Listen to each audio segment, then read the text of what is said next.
So, amid this impasse over coronavirus relief, there were also some new developments today on another major issue. The security of this November's elections. A top U.S. intelligence official, William Evanina, released a statement that details the intelligence community's current assessment of potential foreign interference.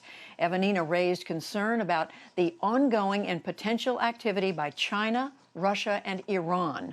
On Chinese influence, he said intelligence agencies assess that China prefers that President Trump, whom Beijing sees as unpredictable, does not win re-election, and that Russia is using a range of measures to primarily denigrate former Vice President Biden. In a follow-up statement, the two leaders of the Senate Intelligence Committee, that's Republican Marco Rubio and Democrat Mark Warner, said that they, quote, encourage political leaders on all sides to refrain from weaponizing intelligence matters for political gain.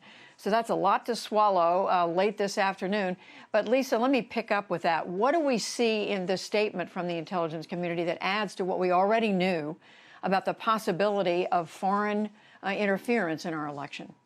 Talking to Hill sources, they point out that Evanina is not seen as political, but as someone who is almost an American patriot, a longtime civil servant. They also say this, Judy, Democrats say there's a difference between what China's doing and what Russia's doing, that Russia is acting on their capabilities more than China, Russia acting to take down Vice President Biden.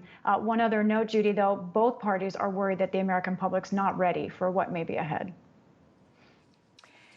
And Yamiche, in terms of the White House, what are they saying about this? Are they saying that they plan to take any particular steps to address it?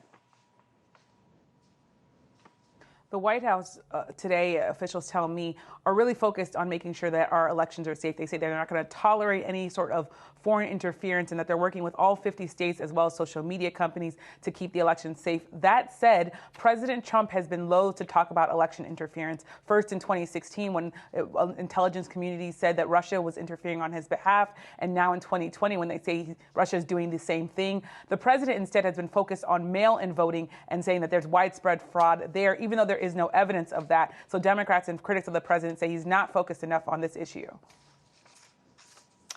All right. Well, it certainly has raised a lot of questions, and I know both of you are going to continue to follow that as well as these the path forward on these negotiations over COVID relief. Thank you, Yamiche Alcindor, Lisa Desjardins. Thank you.